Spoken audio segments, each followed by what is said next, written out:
What is going on, everyone?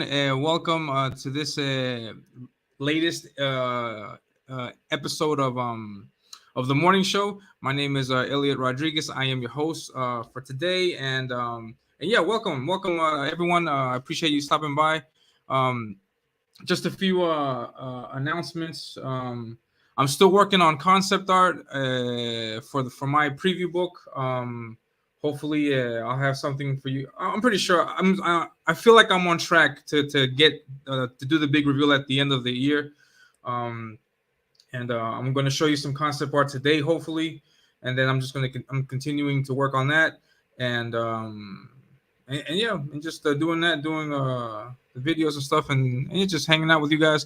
I have a really good show for you guys today. I'm going to bring on a guest that I never thought I would actually have on the show, or I never thought this would be happening, because when I first came into to the indie comic scene, one of the first instances where I saw what Comicsgate was, what everything that indie comics had offered was through my guest, and then having this person on my show is really like the circle is complete type of thing, you know? So it's really cool, and I'm psyched, and so we'll see what we can get into today.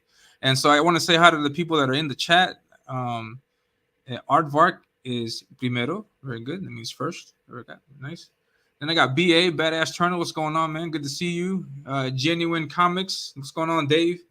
I don't know if I can announce it now, but I'm gonna have Dave on the show too. Yeah. Tart Ninja, what's going on, man? Good to see you. Really appreciate you stopping by. This is the morning show. So, yeah, that's why I put that the there. Yeah, he's got it. Yeah, Dave's got it. And my sister's here. What's going on? My sister's going through some allergy stuff, man. I hope you get that checked out. Yeah, check your phone. I sent you a message. And good morning, everyone. What's going on, Omar Garcia? What's going on, man? Good to see you. Odin, what's going on, man? Thank you very much for stopping by. I hope you don't get any trouble. Go back to work. We can catch us later. I didn't want to get you in any trouble. But yeah, so without any further ado, I'm going to bring on my guest. Please, everyone, a big round of applause for the incredibly successful, highly acclaimed, critically acclaimed Joe Sonntag. Round of applause.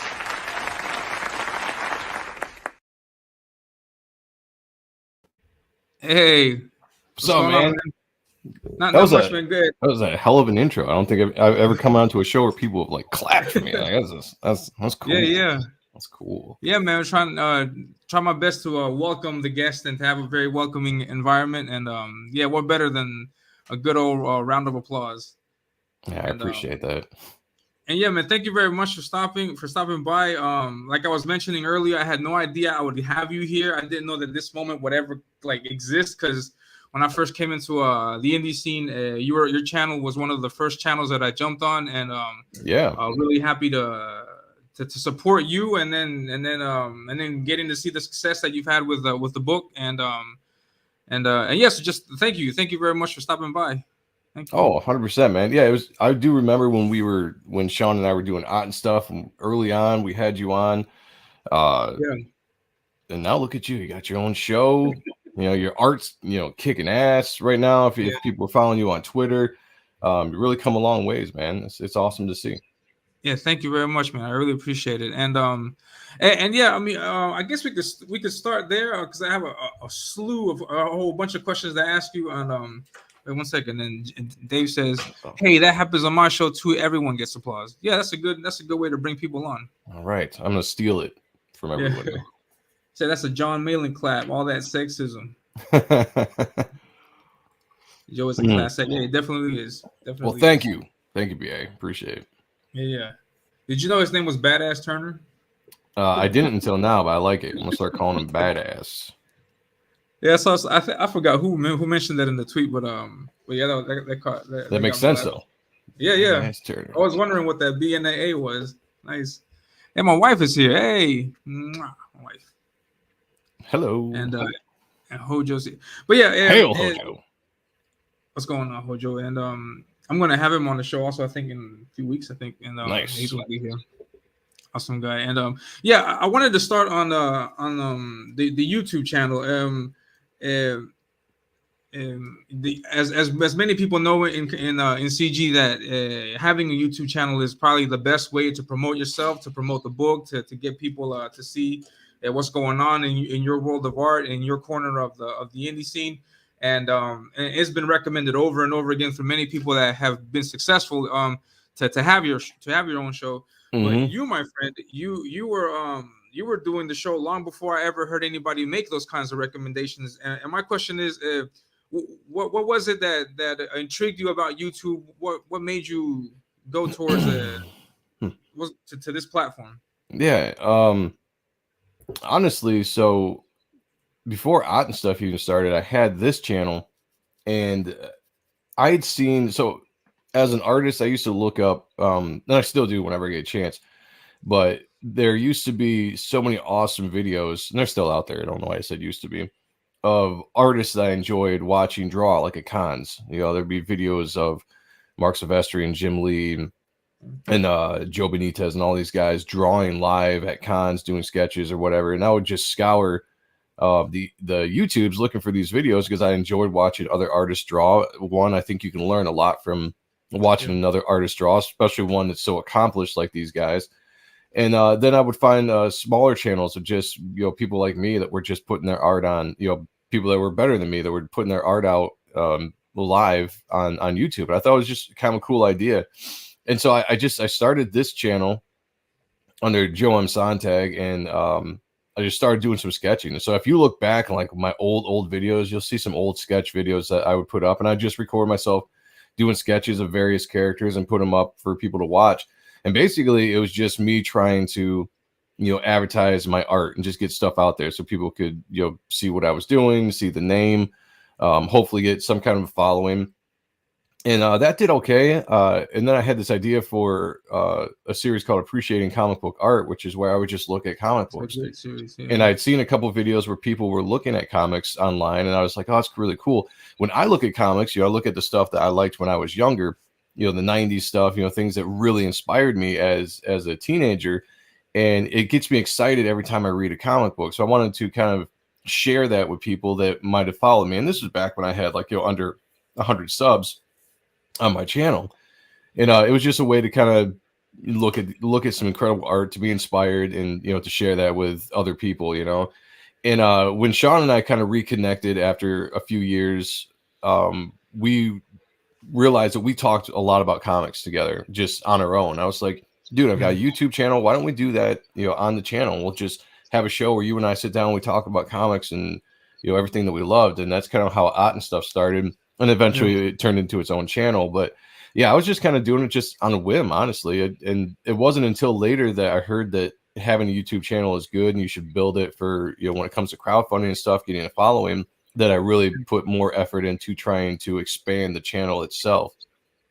Yeah. Awesome stuff. Yeah. Cause it's ahead of its time, I guess it was what you would say in that sense. Cause you were doing it long before it became the thing to do. And awesome, man. And I'm gonna take one of your questions that you normally use with your guests. Tell us about your origin. How did you get into comics? What are your early days as a fan?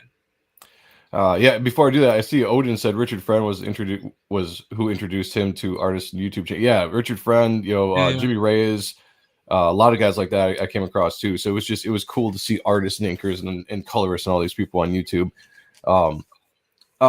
So I got into comics early on in life, like most little boys did probably. I was always a big fan of Spider-Man. He was probably my first favorite superhero when I was a kid, and it still is probably one of my favorite superheroes of all time.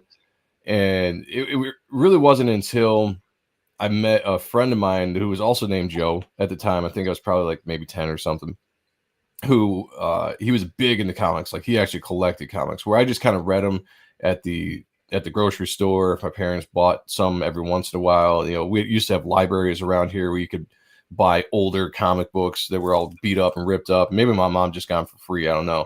But Joe was the first time I met somebody that actually collected comics, and it was cool to look through his collection. He was also an artist at the time, which I dabbled drawing, like I used to doodle and like all that kind of stuff, but I never really had the thought of drawing until I met this kid. And I was so impressed by him that he really kind of influenced me to get deeper into comic books, because he showed me stuff like the X-Men, like all these other characters, and he showed me artists like Jim Lee and Rob Liefeld, and really got me into wanting to draw. So I kind of started that way, and it just never stopped. He kind of got other interests, moved on in life, and I just stayed doing comic books and drawing for most of my teenage years with a goal to be in the industry one day. And, I spent most of my early life trying to get my skill up to the point where I could break into the industry. In my 20s, I tried to really seriously break in.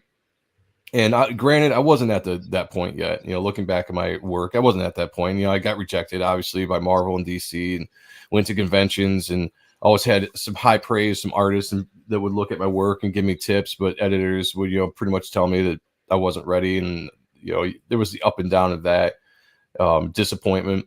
But after years of trying to break into the industry, I decided, let's do my own book. So I started working on a book called Reaper Destroyer back in 2006, which was, I was making a ton of characters as a kid, and Reaper Destroyer was one. I was doing a sketch one day, and didn't know what the hell I was drawing. I was just designing stuff, and I happened to come up with the original design, Reaper Destroyer. I liked it, formed a story around it, and I was like, let's go. So I made a comic book, collaborated with a few other people.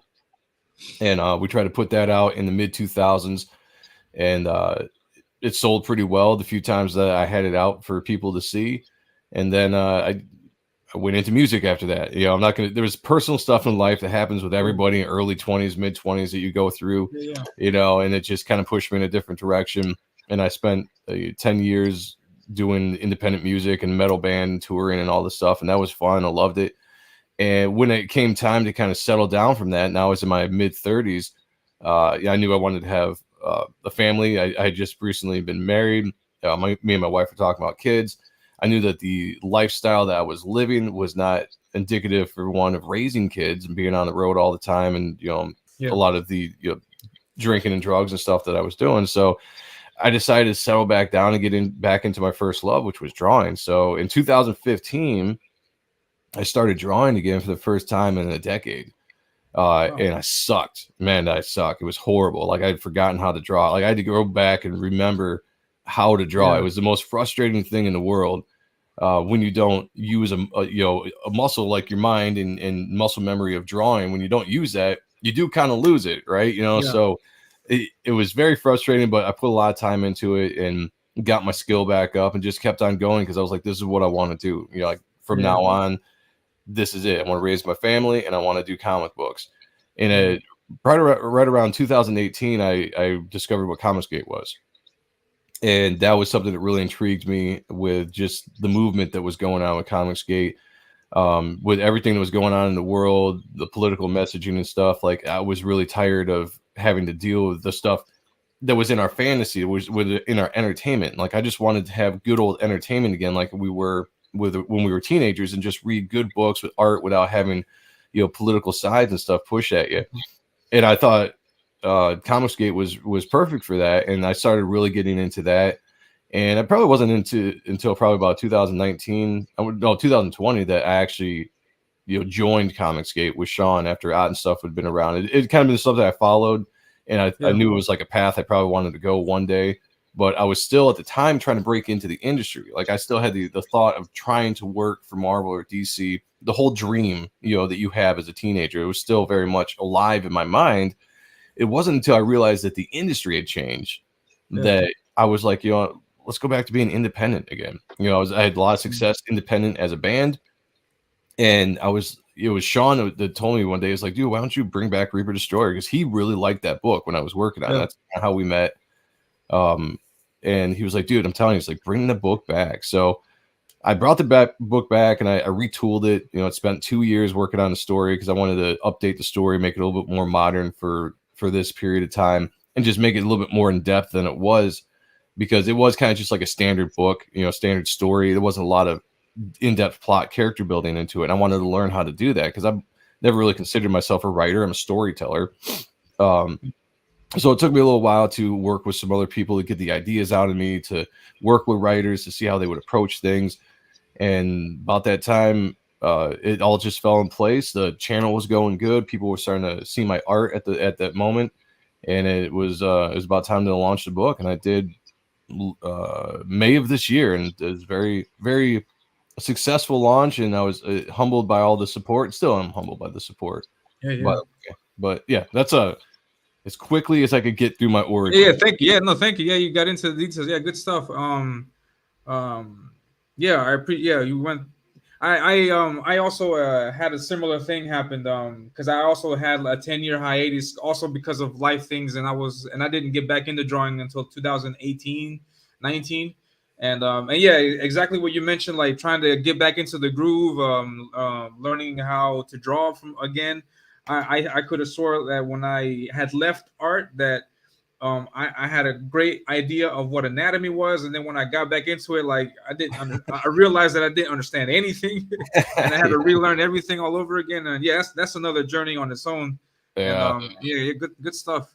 Aardvark says Joe's welcome to work on the killer whenever he wants. He's an awesome artist. No, yeah. Yeah, Thank you. Yeah, you're free. You're free to Appreciate draw our our characters. Yeah, no problem at all. And then Oda says, "Yeah, been there, Joe. Another former vocalist switched from music back to comic art for my kids' sake." Yeah. You know, it's really interesting how many people I've seen that has the correlation between comics and being in a band. Yeah. Like, there's a lot of people I know that were musicians that spent time in bands and then also create comics as well. Like I don't know what it is. Maybe it's just a creative aspect of an artist's brain that we have that puts us into any kind of creation. But I think that's pretty cool. I've met so many and heard of so many people that were former or still do music. Like I still do music when I can, but like right now my focus is on comics, and maybe one day I'll get back into recording and writing music again. Yeah. I think it's something that everybody might do, but I listen to music as I draw, and certain musical notes, certain beats, certain songs influence what kind of things you draw. Like for example, I couldn't imagine listening to like a pop song and try to draw Ghost Rider. Like it just wouldn't fit. Like you have to hear guitars and all kinds of things. Right. I think certain musical stuff influences in a particular way with art, and yeah, I've seen that also. There's a bunch of people out there with I think Luke also is also a musician. To me, it all stems back to Dale Keown for me, because I remember when I was a kid, I read an article that talked about Dale when he broke into the industry. He used to draw pictures for his band when they would be on tour, and then when I grew up around a lot of musicians in the small town I grew up in, and I was always hanging out with my friends who were guitarists and drummers, and so I would just always pick up instruments to be along with them and hang out with them in bands. And I remember reading that and thinking like, wow, like because Dale Keown was a huge influence with me when I was a teenager, and I was just like, wow, that'd be so cool to be in a band and to do comics, and essentially that's what I've kind of done in my career. Like I spent a lot of time in a very successful independent band, touring across the country, meeting rock stars, having giant shows, and then coming back and now doing comic books. It's like I kind of followed the Dale Keown path in a different way throughout my life, but it's funny. I told him that one day. I was like, I was like, this is all because of you, man. Like, I'm just trying to be you. That's it. Yeah, it's all Dale's fault. Yeah. I had an interesting thing with Dale also, because I don't know if you're aware of this, but Top Cow they have I think like it's yearly or bi-yearly they have these talent search contests. Oh yeah, the talent searches. I tried one of those. I'd also tried one of those. I did it, and it was I think it was 2020's search thing. And they had put out the call to ask for artists, and I wanted to participate. I told them that I was interested, and I got a script, and I looked at the script, and it said Paul Jenkins was the writer and Dale Keown was the artist, and I was like, Dale did draw this, and I was thinking to myself, like, how am I supposed to outdraw? And anyways, I started working on that, and I realized at that moment, because that at that time I just couldn't draw what they were asking me to draw. Like they were asking you to do. There was this one scene where like you have to draw Jackie because this was for Darkness. Darkness. Yep, I almost entered that one too, and I read the script. You probably read that script. No, like there's this one scene where he's like has to walk into the bar, and he has to see like people at the bar, and then they ended up being ghosts or something like that. And I was thinking like just busting my brain trying to figure out how best to do this, and I just couldn't do it. And yeah, I mean, I learned then and there that the quality of the amount of time that you have to put into drawing a page, the amount of work they have to do to do all of this, that does not compensate the pay that you get, much less the IP rights that you lose. Like, you know, like if you were to create a Venom or a Deadpool or something, you're not going to see any of that money. You know, so yep. That's the moment where I thought, like, if I'm going to put this kind of effort into it, then it's going to be for my own stuff, because I'm not going to work hard and then let others reap the benefits of that. No, so. And I saw Dale's art later, and I was like, man, this is crazy. I can't do it like he did it. And and now to see him in CG just blows my mind. This is crazy stuff. Yeah, it's awesome. Comes full circle. Got Kayla in the chat, my partner over on Appreciating Comic Book Art. Hey, darling, how's it going? Long night last night. Actually, I woke up about about an hour ago, because I was like, I got the show at 11. I got to make sure I'm up. So I like set the alarm for 10:30. Oh, nice. Yeah. Sweet. Yeah, Arvark says he played guitar and bass also. Nice. And then Odin says it's that need to create is who we are. I agree. Agreed. Kayla, thank you very much for stopping by. Really appreciate it. And if I'm not mistaken, she's I don't know if it would be the best way to say it, but she's filling in for Sean. Is well, she's not like that? Yeah, she's not filling in for Sean. She's actually one of the hosts on the channel. It's just we started bringing Kayla onto for the Appreciating Comic Book Art show when Sean was on there, and we liked her so much, her in depth. Yeah. The way she looked at comics. I mean, she's knowledge of comics is fantastic, and she's got a great eye for art and story and all that. And then obviously Sean had to take some time off, so it's been me and Kayla waiting for Sean to get back. But when Sean gets back, it'll be the three of us doing the show again. Sweet. Yeah, and she's definitely been a welcome part of the show. You can catch her every Thursdays, I think, or most Thursdays at Death Curse. Death Curse, yeah. Doing Shout out to great Death interviews. Curse. Yeah. And I remember from one of the first times that I had interacted with Kayla on Twitter, all these pictures that she takes for these pros at cons. And I remember the Jim Shooter pick, and I'm a big fan of Jim Shooter. And oh man, just what I wouldn't give to have have a chance to meet the legend. And so my next question is with what has been the biggest surprise in your opinion from your launch, because you launched in May. Right now, if we take a look at just a second, if we take a look at your at the campaign, which everybody in the chat, I have the links and everything in the description below, and then but yeah, if we look at it, you're standing at $54,000, and that's a lot. It's really successful, and so your campaign, to say the least, is incredibly successful. And what would be your biggest surprise, or what would you consider to have been your biggest surprise in this time since you've launched? Well, one of the biggest surprises was just the support for the campaign itself, which you never really know when you create a character or create a design for a character, create the story of how that's going to go over with everybody. It's the same way with writing music. You never quite know. You can think you've created something good and you can be proud of it, but you never really know until you start seeing the reactions from people. And I'd seen good reactions coming up to the campaign. We'd done a lot of advertising. I had a lot of people helping me out with this that believed in the project as well. But it was one of those things where even up to the day of launch, I was worried that it was going to be a campaign that fell flat on its face. Like I was worried that nobody was going to back, or we're going to go on Bancroft's show with all this hype, all this talk. People were throwing out numbers and telling me like how good the campaign's going to do and all this kind of stuff. I was like, that's the time when you worry, because when people tell you how great something is, and you start believing it, that's when you have a launch where no one shows up, and now you just have egg on your face, So that was my worry. But sitting there on launch day on Bancroft's show, which shout out to Bancroft. I think this was the first launch they did on a Saturday, and he did that as a favor for me because I messed up the launch time when it came to a date. So he put me on a Saturday, and it worked out great. And Lord Crackhead Jeremy did a show right after it where I jumped on. I think that might have been the first time that we did, as Comicsgate, did that kind of launch on Bancrofts on a Saturday and an after party on CG Talks or CG Talk. So anyway, yeah, the campaign was fantastic. I think it was like, I can't remember how much we raised. It was close to $18,000 on Bancroft's channel, and then we hit the 20 mark on Jeremy's show.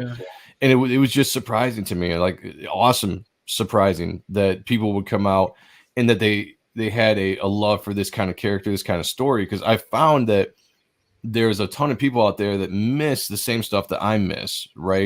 You know, and you watch my channel, I harp on it. Like, I miss the 90s art, I miss the 90s comics, I miss Image for when it was Image.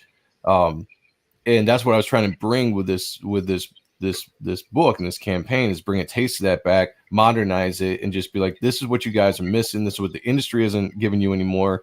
You don't see a lot of this in the indies. There are dark heroes, there are stuff like this in the indies, so I'm not trying to put anybody down, but there's a specific style that I didn't see in indie comic books or anywhere in general. I just wanted to bring that out to people, and to see the people come out and be like, hey, this is what I've been waiting for. Like, this is, you know, I love Spawn, I love the darkness, I love all the, you know, these characters reminds me of this. You know, it was cool. It was cool to see that love of like-minded people that came out and were excited for this when it launched. So that, and, you know, another surprise is like, the names of the people I work with on this book are insane. Like, you know, I'm a huge fan of Top Cow, and I get to work with guys like Bat and Weems. It's crazy doing inks on this, you know, and I'm about to announce another inker that I've wanted to work with for a while that's coming on the project to help out. So it's just yeah, I'd say all in general, just everything in general with this campaign has surprised me. It's the first time I've done a campaign, my first time creator.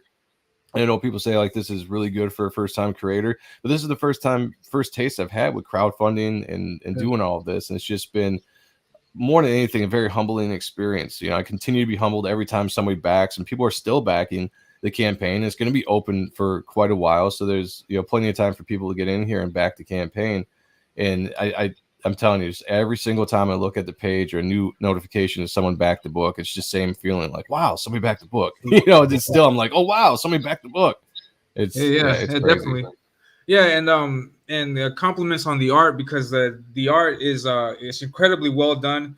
You've been able to capture that essence of the 90s and bring it, you know, back to the current time, which is we don't see that anymore. Like, there's no book out there except maybe that upcoming Silvestri book that's from Batman. There's nothing with that aesthetic that's out there, and that's and yeah, just congrats, kudos on the work, and the art looks amazing. And thank you.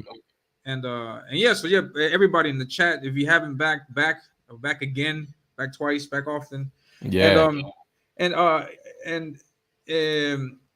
your art style reminds me a lot of Silvestri. There's a lot of nuances that you've been able to capture, and not so much the sketchy style, but there's different things about your art that is very reminiscent of Silvestri. And I've seen your channel a lot. People in the chat who have seen your channel know that you're a big fan of Silvestri. And what is it about his art that attracts you so much to him? And yeah, please, if we can. You know, it's weird when it comes to attraction, right? It's hard to explain sometimes the stuff that you like. You just know that you like it. Yeah, I've had many artists that I've liked over the years, stemming back to when I was 10 years old, 12 years old, when I first started recognizing art, you know, and going back to Jim Lee and Tom McFarlane were probably the first two artists that I really fell in love with their work. And it just kind of evolved from there, you know, like Rob Liefeld, Dale Keown, and it just kept growing. I'd always liked Silvestri, and I was always a big fan of his work, but it wasn't, I think, until like, I want to say late 90s or early 2000s that I really heavily got into Silvestri, because I liked Silvestri in the 90s. He was doing his imitation of Jim Lee, which he says that from his own mouth, that's what he was trying to do, because that's what was selling at the time, you know, and so he was trying to be more Jim Lee like. And when he started doing the darkness, Yeah, which I think, in my opinion, is a big mistake. I think he should, Well, you know, I mean, lean in more to what he was doing. No, but yeah, I'm sorry. Continue. I mean, he did a great job of it. I mean, I still love Yeah, the stuff he did in the 90s, the Cyberforce work, and it was great. It was great work. The guys he worked with were awesome. But it was when he kind of pulled out of that and started doing more of his own things yeah, and adding different things into his art. And, you know, he pushed a little bit more into rights and whatever. But it was just one day. There was a book. Image put out these books that were like highlights of artists. You know, it was hardcovers or whatever, and it got to show a bunch of art, shows, you know, stories of the backstories and all that kind of stuff. And within that book had a bunch of sketches and things that he was working on kind of more currently in the day, and you could see his art was starting to shift a little ways. He was adding a little bit more rights into his style. There was a lot more line works. Just the way that he drew faces, both male and female, where he drew very attractive people, which in comics it's an important thing to draw attractive faces, because nobody wants to look at ugly characters unless they're meant to be ugly in comics. So that was a huge thing. The way he influenced other artists like Turner and Finch, Benitez, all the guys at Top Cow, you could see the influence he had on those guys. I know there's a certain energy. There's a certain energy and dynamic to Silvestri's art that is his own. It's his own unique kind of style. You know, I mean, you can see his influences. You can see certain stuff that other people do as well. But he has just a way that he does his line work that's just very, it's seductive. You know, if you can say art can be seductive, it absolutely is seductive. You know, you can look at the art and just get lost in it and just stare at every line. You know, and that's something I fell in love with his art, and I've never looked back. For the last 20 years, he's been my top artist with Dale Keown. They're like 1 and 1A. You know, they're both right up there, same level. Like I've just, you know, loved both those guys so much. But Silvestri, you know, the way he draws women, the way he draws line work he does, especially now he's doing more of the kind of scratchy line work, and it's all stuff that I've kind of put into my style. But with my style, you know, I've got Silvestri, I've got, you know, a ton of other guys. A ton of other guys stuff that I put into the work as well. It's just whatever I happen to like at the time. If I see any artist, it doesn't matter if it's a big name artist or, you know, an artist like me that's, you know, quote unquote amateur, whatever you want to call whatever I am. I see somebody put out work and it's just like, hey, I really like how that dude is rendering that, or how that guy draws this. You know, I'm going to try to start doing some of that within my style and then incorporate it. So I'm always trying to incorporate new stuff into my style. And so that hopefully people recognize my art as me, but can also see the influences at the same time, because I want people to make sure that they do see those influences, because it's always my show of respect, right, to the artists that came before me that influenced me. You know, one of the greatest things was me to be able to meet Silvestri earlier this year and say, hey, you influenced my art, and here's my book. You know, I gave him my ash can. It's just like, you influenced me. You were one of the guys that really pushed me in directions to be better, to try different things. I would look at your guys' art and be like, I don't know if I can swear in here, but how the heck can I ever accomplish that? You know, and now I'm actually starting to accomplish that stuff. It's a good challenge to try to get to the place where your heroes are, you know? Yeah, definitely. And and I think with this new book that he's putting out, I think he's taking it to levels that I've never seen with his art, because there's a lot of things. I'm fascinated by that one panel, like one of the earlier images, where you see Batman doing detective work and he's picking out the bullet, and then you see, I think it's Jim Gordon. I think I might be wrong, but I think it was Jim Gordon, and the way he's looking at Batman, just amazing stuff. And then there's also a recent pic that he did of the Joker cutting up Batman symbols. Yeah, I think that's the cover for issue 3. They were announced. And the hands and the face, just, oh man. Yeah, he does great. He's a good artist to study. He's a great artist to study, because he can draw perfectly. I mean, like, he can draw realistically if he wanted to, and then he knows how to exaggerate things the way they need to be exaggerated for comic books, you know. Just a fantastic artist to study. You know, I've seen other artists that also you can tell are heavily influenced by Silvestri. And for a while, I didn't see a lot of artists. I thought that was kind of cool. You know, you saw a lot of Jim Lee imitators. You saw a lot of Michael Turner imitators. You see a ton of David Finch imitators out there, and people that are trying to make that style their own. But I didn't see a lot of like the Silvestri followers for the longest time. And now within the recent years, I've seen more and more people kind of rediscover their love for Silvestri or appreciation for him. And you really kind of see that style kind of jumping up again in certain people, you know. Yeah, he's not an easy starter to duplicate, because he's got a lot of his things are like very nuanced, and it's like I don't know, Oh yeah. I don't know how to pinpoint it, but there's just something unique about the way he does his art, and really good Yeah, and stuff. I would always say, yeah, absolutely, take the influences and make it your own, because Yeah, you're never going to be the man. There's only one yeah, Sylvester, definitely, there's yeah, only one Lee, yeah, and they got their influences from a ton of other people. So eventually you will be that name that's the one and that's all hmm, I'm trying to work at, is to be the one Sonntag. That's it. yeah, But my influences are definitely heavily there, and I still study these guys today. I do massive study of these artists and then new artists as well. yeah, definitely. Man, I'm missing a lot of, a lot of. Hey, let me read some of these. Yeah, I saw Camel Moon's in the chat. He's going to be Oh on man, my show tomorrow at 8 with Isaac Bell. So sweet, everybody tune in. That's going to be a fun show talking about their awesome. projects. Yeah, Kayla says I get to work late today. Thank God.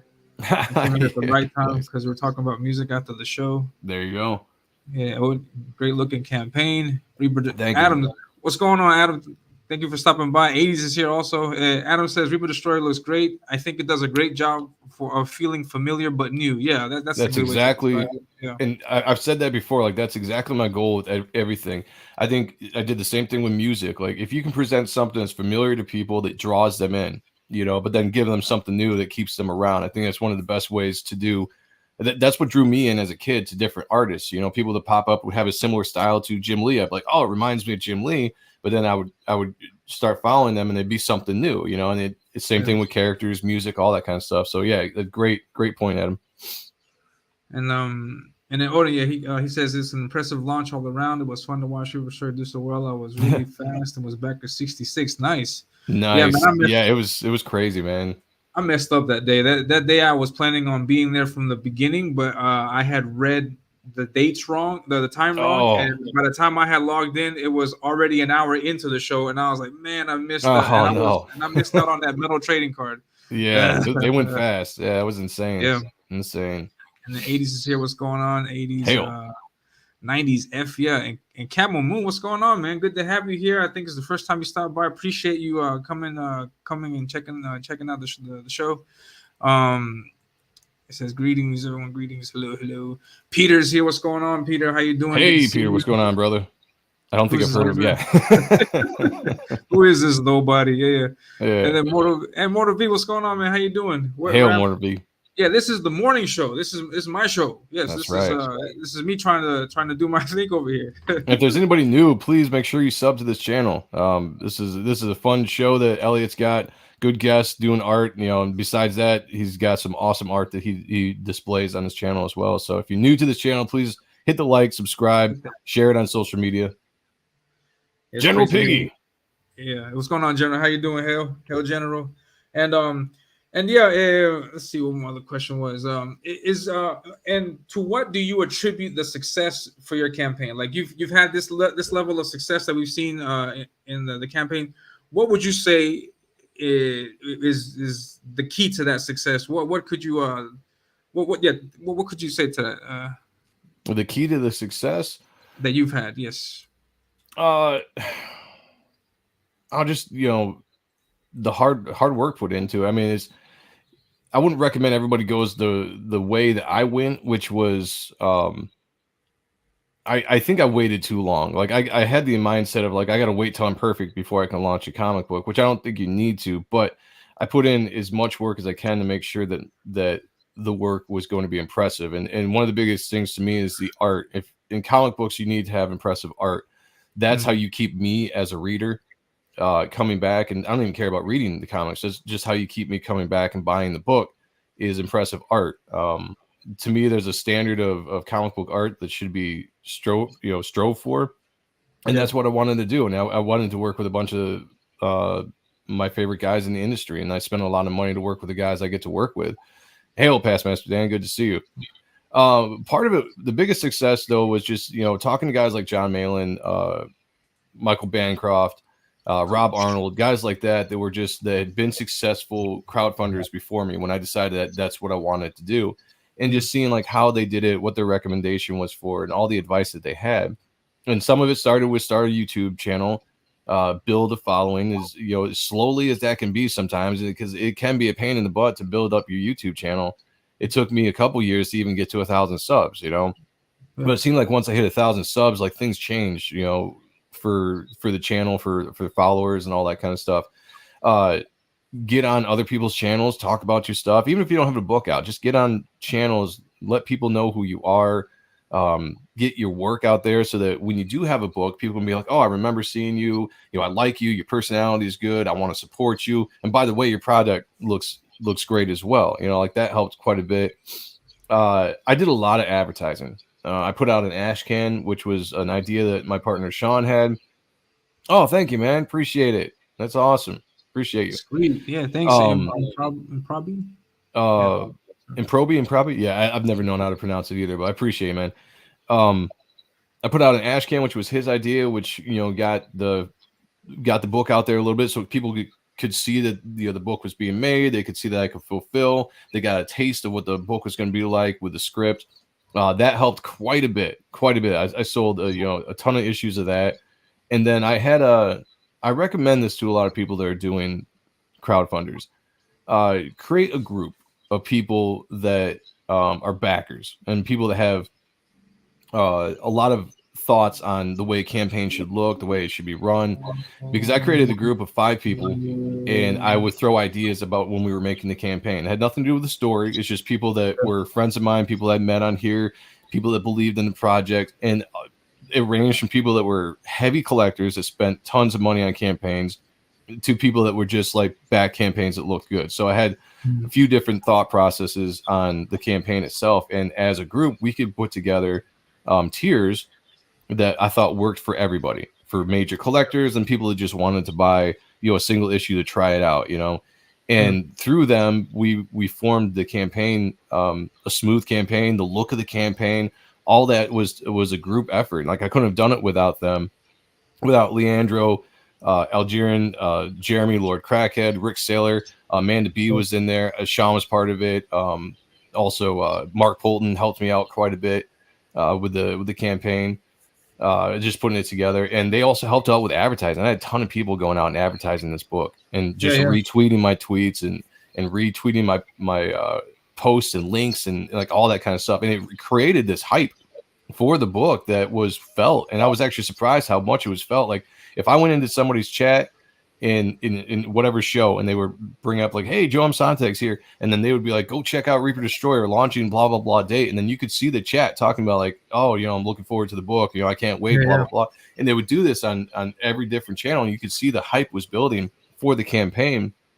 And I remember Bancroft, before the launch started, he told me, he's like, dude, this is going to do really well, don't worry about it. Because I told him, I was like, dude, I'm nervous. It's like, I'm nervous that nobody's going to back this book. And he was like, dude, I haven't seen hype for this campaign outside of like the big names before. He's like, it's going to do good. So, and that's not me. I can't take any of the credit on myself. There's a ton of people that helped out with this campaign.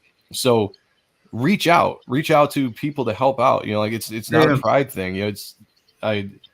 Again, when I say I'm humbled, I'm absolutely humbled, because the amount of people that saw it, that weren't getting anything out of it. No financial prize was waiting for them just to help out, but they believed in the project, they believed in me, and they wanted to help out. And that's the reason why the project or the campaign got so far out there amongst everybody, is because of these individuals. And that's what's great about the Comicsgate community, which I do call it a community. I think it's a word that works well for it, is there are people that are willing to back you here and to support you, not only with their dollars, but also with just word of mouth and sharing out things that need to be shared. And that's, that's really what it is. I didn't do anything special. People were like, this was a campaign, is a picture perfect campaign of how you launch and how you do stuff. And I didn't do anything special. I just listened to the people that came before me and took as much advice as I could, and then reached out to as many people as I could to help out being a first timer. I'm going to do it again too on the second time. This is going to be a formula I keep, because why not? It works so well.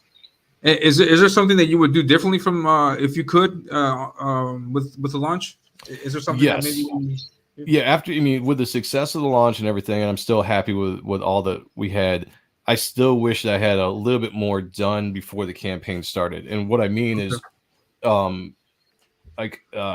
main cover that was the wraparound cover, It hadn't been inked, it hadn't been colored at the time. It still hasn't been colored. Kyle's still working on it, and if people know, Kyle colors Cyberfrog and a bunch of stuff for Ethan. So I have to make sure, he's got time to actually work on my projects. And it was one of those things where I lost my colorist about 2 months before I was going to launch. I had to fire my original colorist for various reasons.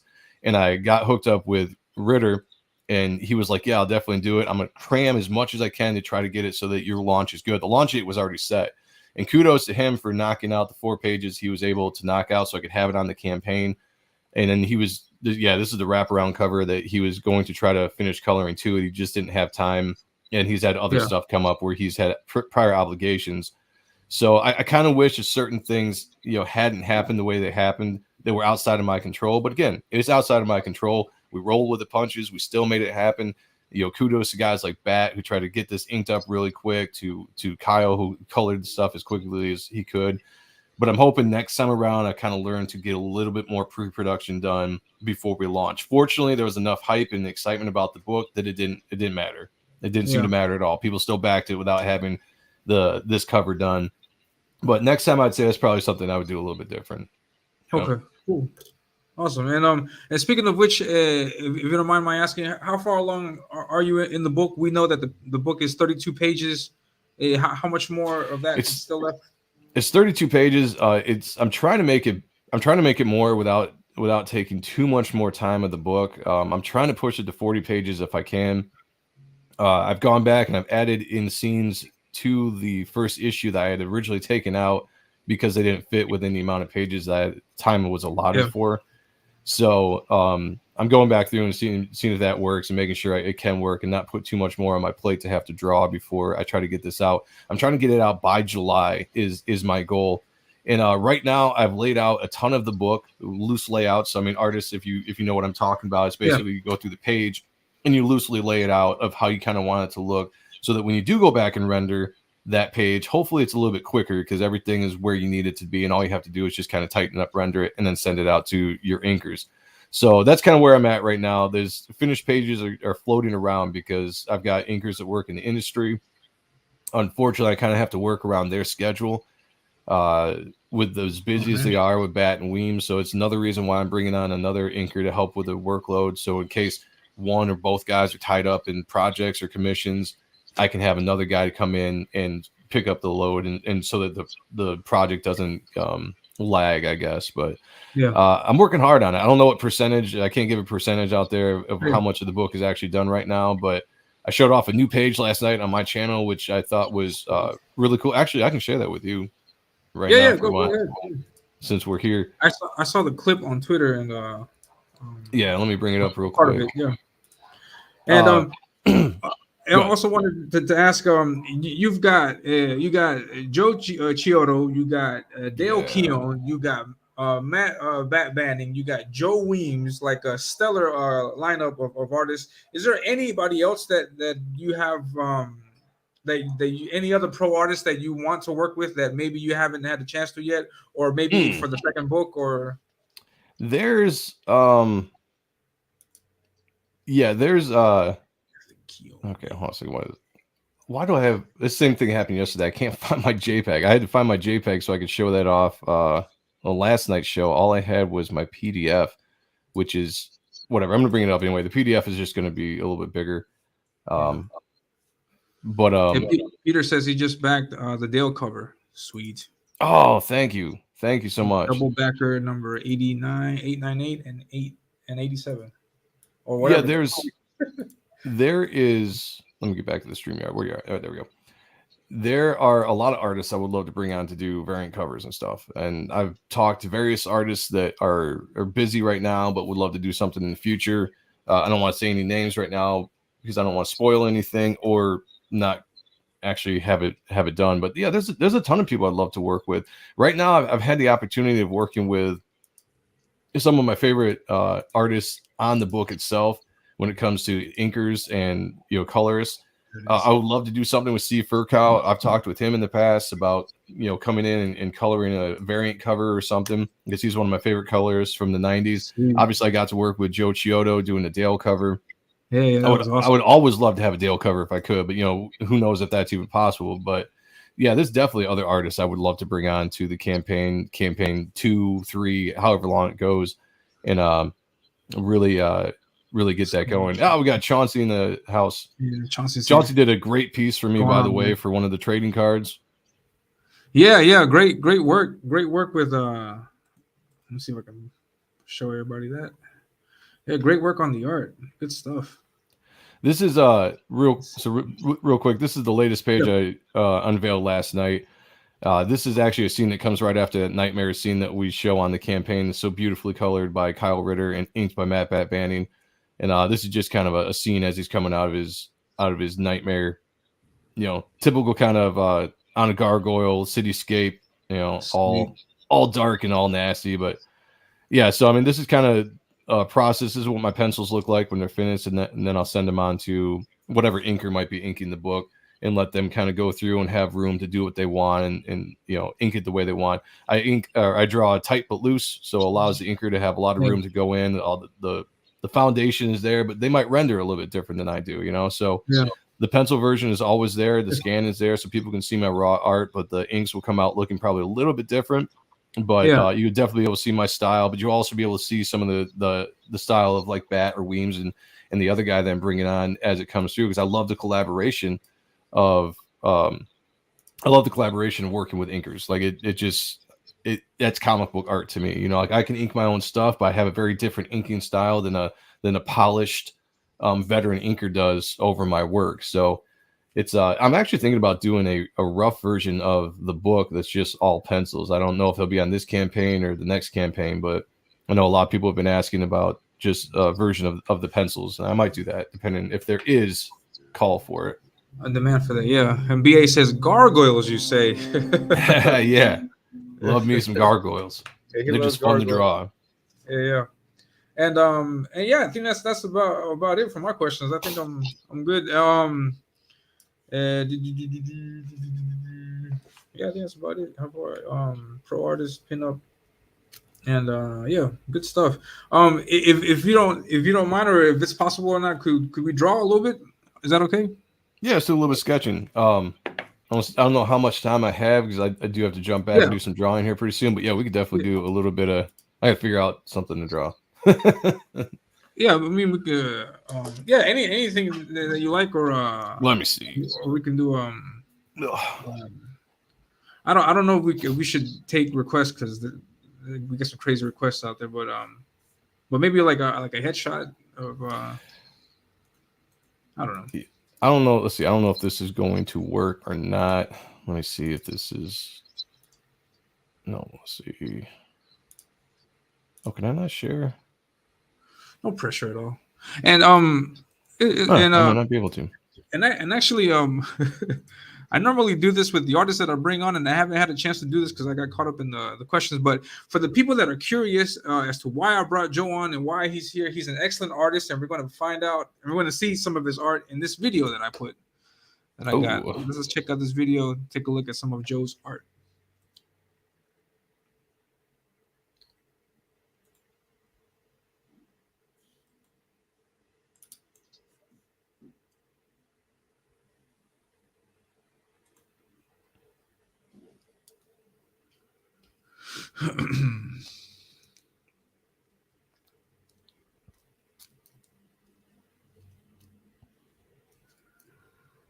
Yeah, a lot of these were old pieces I was doing when I was still had the dream of still breaking into the industry, Yeah. So I drew a lot of the popular characters. Yeah, that's a shot I'm working on with Reaper Destroyer right now. Oh yeah, there we go. There's some panel work from some of the pages. Yeah. Some of this is clipped also, guys. You can see the full images on Joe's Twitter account, so be sure to give him a follow and check out his art. He's got a lot of good stuff. Also, become a member of his channel, because in this channel he shows off exclusive art that he doesn't normally post on social. So be sure to check that out. And yeah, great stuff. Great stuff. And yeah, for some reason my camera's not working, so I'll just try to try to sketch something here, and I'll just show you. No worries at all. Pound something out here real quick. No worries at all. My sister says those are all awesome. Thank you. Thank you very much. I see Nefarious in the house. Hail. Yeah, how you doing? How you doing? The Good to see you edgiest. guys. Shadowpunk. Yeah, Shadowpunk's here also. Yeah, good stuff. Which Shadowpunk did that awesome statue Yeah, on the campaign, the Reaper Destroyer statue, which turned out so cool. Yeah, great stuff. He's also got an awesome book out. Everybody go check out his stuff. Another creator that's killing it right now as far as visuals and look and feel of a book. Absolutely killing it. We got so many talented people. Yeah, man. In this community, in Comicsgate, just in general, that are just inspiring. You know, that's one thing I love about everything that we're doing right now. Like, I constantly get inspired by the creators that I see.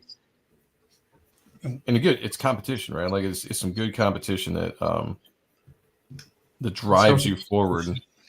Yeah. To do your best. And we should always be striving to do our best when it comes to the backers on the campaigns, you know? Yeah, definitely. I'm trying to change up the camera just a second. Oh, you actually got a cool camera? We can see what you're doing? A little bit cooler than I am. I like that. It's the same one that I got that I'm using the other. I just got to change positions, but it works. Yeah, I need to get a better camera. I think this is okay. Let's see. Let me see before I destroy something over here. A lot of pizza talk going on in the chat. I like that. Yeah, no, love me some pizza. And this is what I have. I'm not going to show off everything. I'm sorry. I'm going to probably keep a tight angle on this. Nice. But I'm doing a concept art for because your idea of doing the ash can before the book came out was the reason why I'm doing this 10-page preview. Also with the same idea of giving the people of what they can expect with the art, what kind of thing, like giving them an entry point to the world that I'm trying to create. And so I'm taking that I'm taking that thing that you did and trying to do it myself. See if that works. I think it's a good idea. I really do. Like, I've talked to quite a bit of people, and they've asked me advice on doing a ash can and if it really helped out or not. I'm telling you, it helped out a lot. Out a lot. I think a lot of people, if you have the opportunity to put out an ash can, and the reason why I like it so much is it reminds me of the 90s a lot. I mean, when you were younger, ash cans were all over the place, whether it was like Wizard magazine exclusives or you bought them at conventions. And it was a good preview of the upcoming books. And you could kind of dive in a little bit to what was going on in the book. You advertise the character. You get some hype going for the project. Yeah, it makes a lot of sense for me. So I was like, yeah, I'm gonna do that. I'm gonna do 10 pages and not like trying to like get the writing aspect of it just right, but just trying to have fun with it. And because it's gonna, in my case, for mine, it's gonna be all action. Just want to put a bunch of action, destroy some stuff, and see these guys doing some cool stuff on the page. Yeah, I enjoy ash cans for collecting too. Like, that's one of the things why Sean and I did it were for the collectors, and you have to understand that, or have to realize that there's a lot of collectors in crowdfunding, in Comicsgate in general, and it's just one more thing for them to kind of check out. And the same thing like with the Silvestri ash can that I had that we showed off last night. You know, it's good to have something like that in the collection. A black and white version, whether it's got script or not, is just it's cool. It's cool, and I think that everybody should just give that out for the potential readers out there. It really gives a taste for what the book could be. So yeah, I can't recommend it enough to really go out there and put out an ash can of your book. if you got stuff, some people just don't want to, and that's fine. I get it. It's not a big deal. It's not something you absolutely have to, but I definitely think it helped to the success of Reaper Destroyer quite a bit. Yeah, definitely, and also getting eyes on Type 1, and I think it works good. I think it's a good path to follow. And Odin says, jumping back in to remind y'all to like and sub to Elliot and back Reaper Destroyer. It's in demand. Thank you very much, Odin. Thank you. I threw out a bunch of wrenches to everybody. So your wrench. Wrench. And Chauncey and my sister enjoying the art. And then Zaid's here. What's going on, Phil? How you doing? Thank you very much for stopping by. What's going on, man? Just kicking it. CG Vacation, I believe, is funding, or not funding, but fulfilling now. Yeah. Beautiful looking book. Got a lot of awesome names in there, a lot of awesome art. Yeah, I really sucks. Yeah, I really enjoy Phil's writing. He's a really good writer. I enjoyed Lost Pages. Really good book. Yeah, Lost Pages was. I liked. I enjoyed Brahm for Graveyard Shift was really cool. The Graveyard Shift supplemental. Yeah. That's the one he did with Tommy Patterson. Tommy Patterson, yep. Yeah, that's cool. Good stuff. Yeah, like I said, I mean, talent. There's so much talent. Yeah. Out there, and like. Hey, Jeremy's here. What's going on, Jeremy? How you doing, man? Hey, brother, how's it going, man? Just talking about you a little bit ago. Jeremy's one of the people that were part of my group when it came to launching the book. Always had a lot of good ideas and thoughts, along with everybody else that was a part of it. So, again, I said it before, and I'll say it again. Like, I could not have had the success with that book that I did without the people that were willing to put the time and effort in to help me out. And Jeremy's definitely one of those. And by the way, go sub to his channel. He just crossed 4,500 subs. That's insane. Yeah. That's one of the biggest growing channels I have seen. Like, it's so impressive. The Game of Thrones talk has really been something that has elevated that show, or the channel with viewers, and could have happened to a better dude. I mean, like, I think everybody that knows Jeremy knows just like he's a genuine guy. Just helps out people, and he deserves it.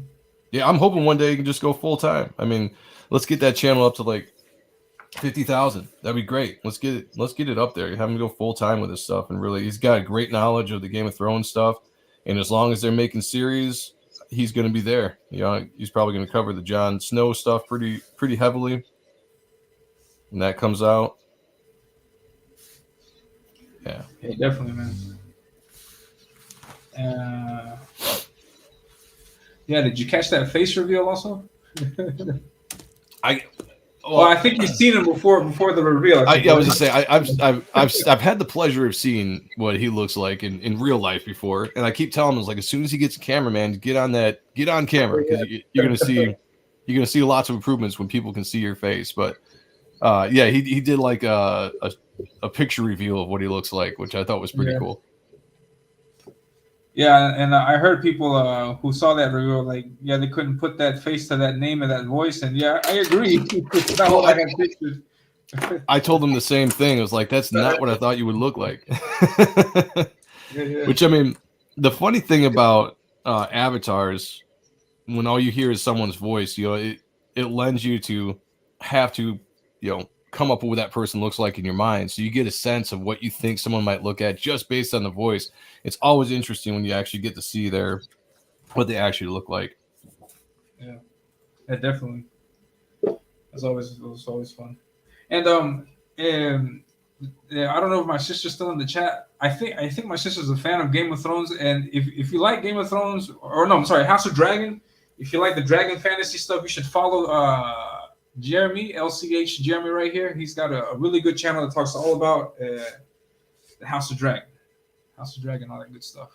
Yep, and he's got a second channel. I know that. I don't know where that's at and subs wise, but I just know in general right now the Game of Thrones, or the Game of Thrones, his regular channel is just, like I said, just growing in leaps and bounds. It's crazy to see the growth.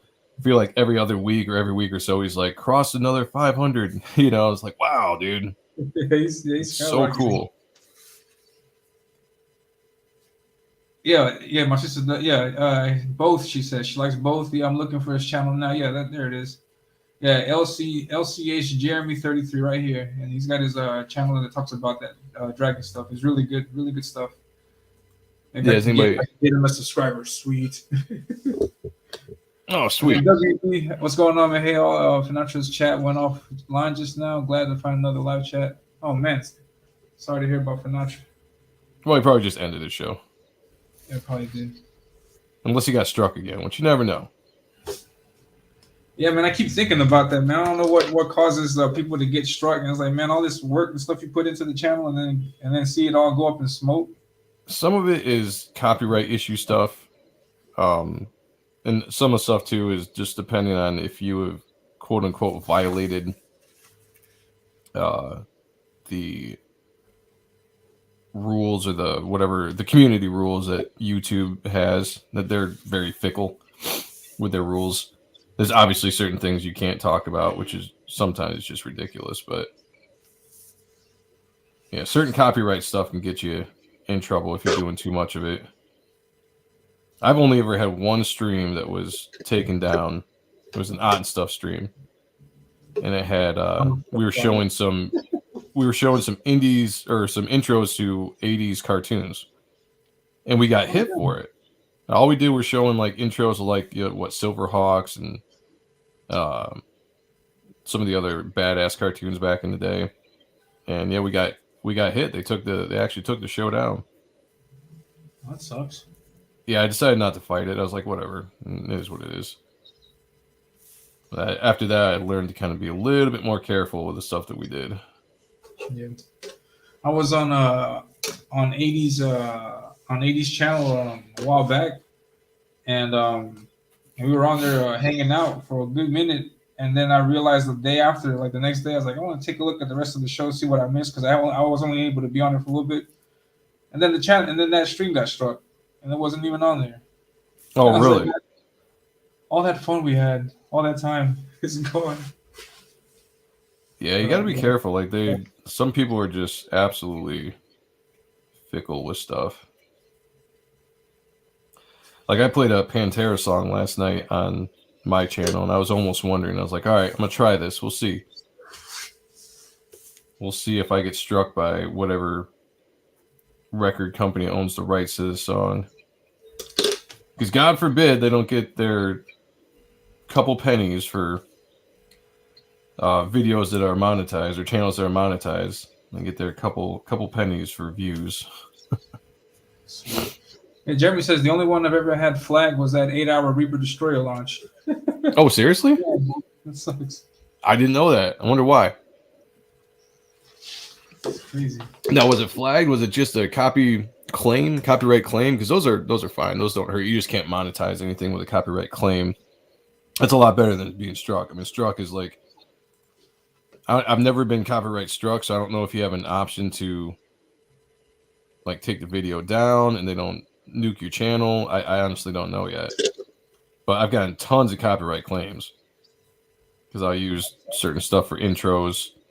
But when I cross that 1,000-person mark, and you have to have like 4,500 views or whatever to get the monetization, I talked to a couple people about it because I was really worried, and somebody was saying that you can have like up to 3,000 claims per day without getting struck, and they're like, just don't monetize live shows unless you have absolutely original content. Just don't monetize the live shows. So if you want to have some kind of cool intro that involves somebody else's music or whatever, you can do that, but just know it's not going to be able to earn any kind of money from rewatching. Wow. And so once I knew that, I was like, oh, cool. I'm not going to worry about them when they're like, you have been copyright claimed for whatever. I'm like, cool. Sweet. Yeah, Odin says, you're just going to have to come back, Elliot. Yeah, definitely. I'll be back on the show because nobody believes me when I say I was on 80's channel. Like, I don't see any videos. You're like, I swear, guys. I swear it to be true. There's no video with the name on it, man. But you have to go back. And Odin says, also check out Jeremy's LC Comic Talk channel. There it is. Yeah, that's his second channel that he started for doing interviews again and stuff. Which it's smart because he's getting so much traffic with the Game of Thrones stuff. To make that really just kind of a Game of Thrones channel, I think is a good idea. I mean, he's getting a lot of traffic that's not CG related. He's gaining so many subs just from that subject matter. Like really lean into it. Like I said, I think it'd be awesome to see him become a real content creator. You get so many people out there that are just making a living on some of these channels, some of these big channels. I definitely see Jeremy having the ability to get into that fray. Yeah. And maybe just do it for a living. I mean, how awesome would that be to watch Jeremy just get to that point where, you know, he could potentially do that for a living, be bringing in enough money on a regular basis. Yeah, I think that would be so cool. Yeah. I think it'd be just a matter of time because he's definitely doing it. Yeah, and I've said before, like the growth of that of his channel is just it's blows me away. Like every time he's just like, "Hey, across this, we're at 4,500 people now." Next thing you know, it's gonna be 5,000, and then 6, and then 10. And it's just like, holy crap, dude! Like that's so cool. Like that is so awesome. I'm so happy. Yeah. It's only partially blocked in some countries. They usually let you edit out the portion questions unless the stream above a 6-hour mark, and then they don't let you edit it. Well, I wonder what was the issue that was partially. I wonder if it was some of the music and stuff that was played that night. Because that was a hell of a stream, and we had Roquefort on, we had Malin, Dale Keown jumped on. Yeah. Shane was on. Yeah, that was a hell of a night. I was so drunk. Yeah, I can imagine. I actually had to rewatch the launch the other day because I spent so much time on the actual launch night, you know, being on the show, on Bancroft's show, and on Jeremy's show that I didn't really have a lot of time to like read the chat and spend time in the chat. And I was just kind of bored the other night, and I looked up the launch and watched the launch again on Bancroft's show, and watched Jeremy's show, just kind of relived the night. And that was pretty cool.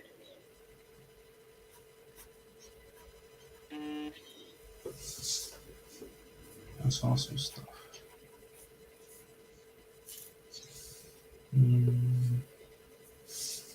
I just remembered why I hate drawing from my desk. You don't draw on your desk? I mean, I draw from my drawing table a lot, which is back there. And I've got another drawing table right here. But drawing from my desk is just, I always hate drawing flat.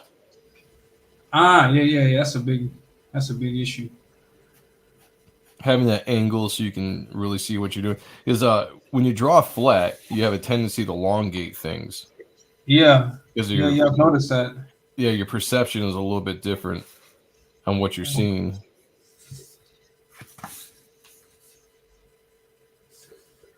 Yeah, it'll mess you up. And your back also. Yeah. It'll mess with your back. My back's been messed up. That has more to do with years of abuse music-wise. If anyone ever saw me perform, you would know why.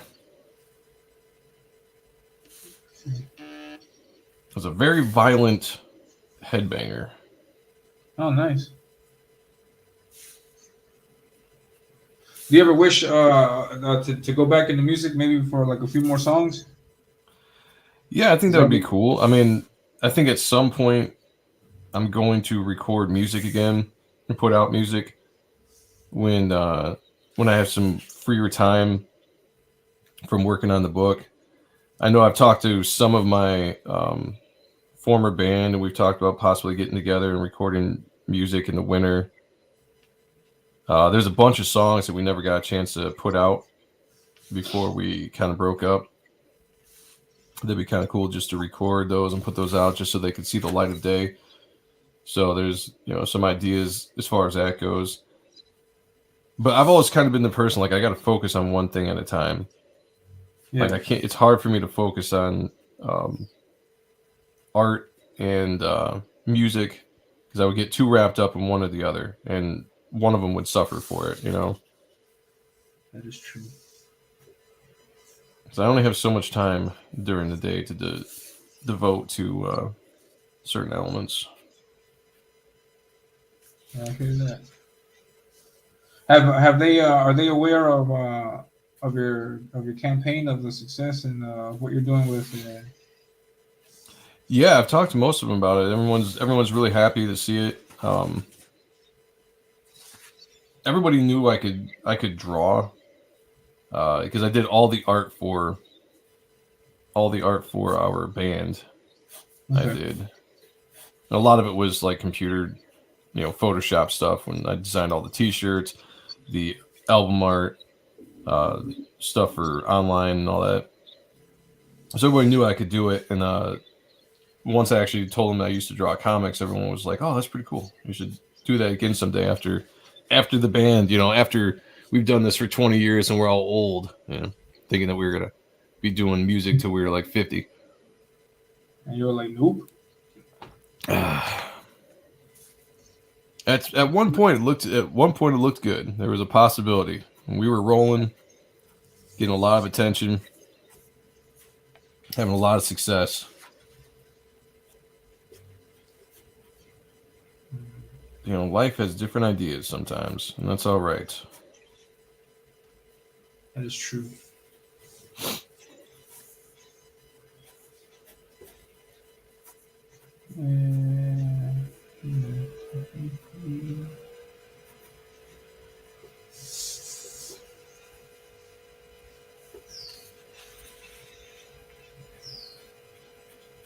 What time is it? 12:17. Yeah. All right. Yeah, we'll probably go for a little bit more, and then we'll close it down. Thank you Sounds once good. again to everybody in the chat for showing up. I really appreciate it. And let's see what am I missing? Yeah, that'd be nice to stop pounding nails all day and just make videos. Yeah, Hell yeah. that would be cool. Yeah, You're on I your think way, it's man. You're on yeah, your I think it's way. just a matter. I think it's just a matter of time. I think it's just the the the success is there. He's rising. He's climbing. I think it's just a matter of time. Yeah, 100%. 100%.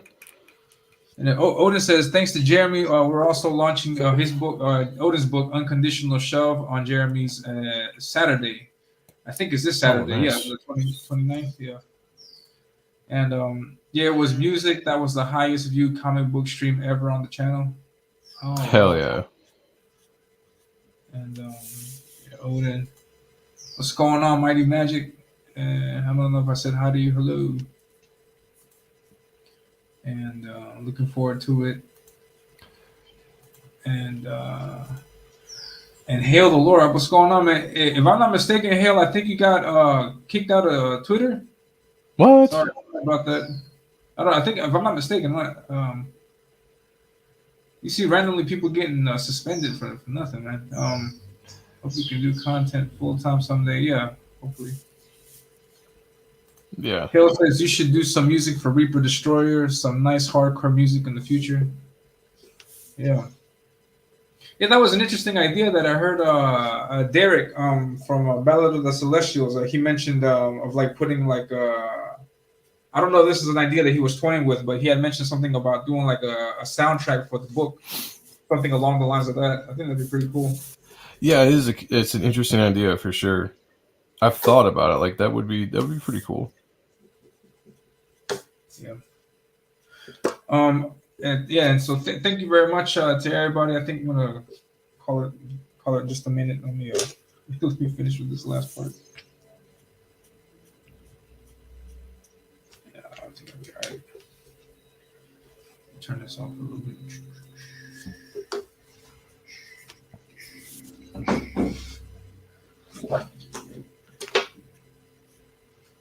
Let's go back. All right.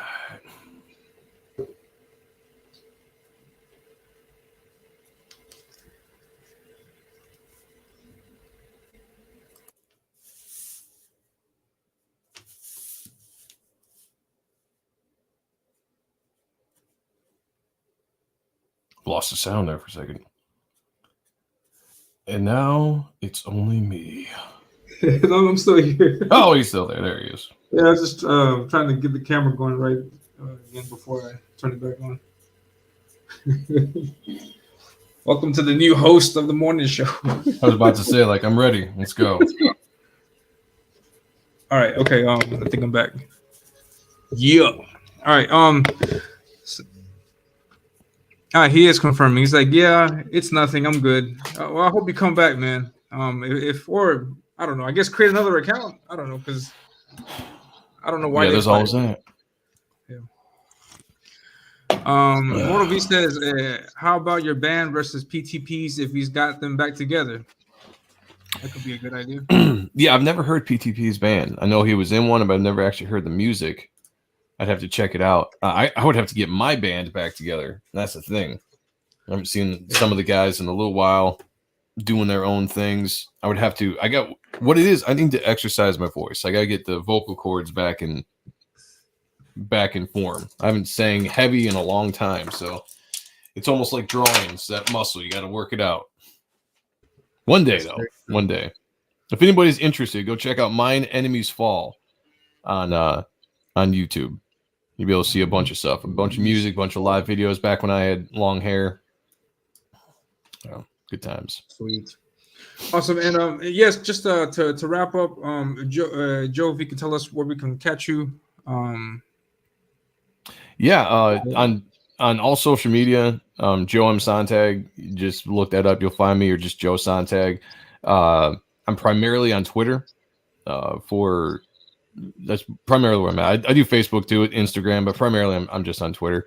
My shows on Wednesdays and now it's starting Thursdays over on my channel on Joe M. Sonntag, Appreciating Comic Book Art Live on Tuesday, where we look at just some really awesome comic book arts from in the 90s. It's not just 90s, it's just the stuff that influenced me, and we get to actually look at cool art, and it's a fun show with my co-host Kayla and Sean when he comes back. And then starting tomorrow, I got a brand new show where we're going to be having creators on, just talking about their projects. We got Camel Moon coming on tomorrow night, and Isaac Bell as well, coming on and talk about stuff and just hang out. So hopefully we'll see how that show goes, and maybe I can start having more people on while Ott and stuff is still on hiatus. We're waiting for Sean to come back. So shout out to Sean and his mother. Praying every single day. Love you guys, and I'll hopefully see you soon. And I think that's it. Back Reaper Destroyer live on Indiegogo right now. Appreciate anybody that backed during this stream. Love you all. And could you show us what you're working on? Oh yeah, it sucks. Oh, you can't see it. A little bit of a grifter here. I was kind of jamming on, but sweet. I hate it. Grifter. It was great. It was great. And yeah, so you guys catch me on Twitter, Instagram, Facebook, on this channel on YouTube. I do a weekly shows for as long as I can. Hopefully, my work schedule doesn't get shifted, but yeah. So next week I have another guest. Next week, if I'm not mistaken, I'll announce it because I don't want to make any mistakes with the announcements. I'll announce it, but next week I have another guest. And that's it. So thank you very much, everyone, for stopping by. And I will catch you guys in the next show. Thank you very much. Hail the chat. Peace. And I'm out.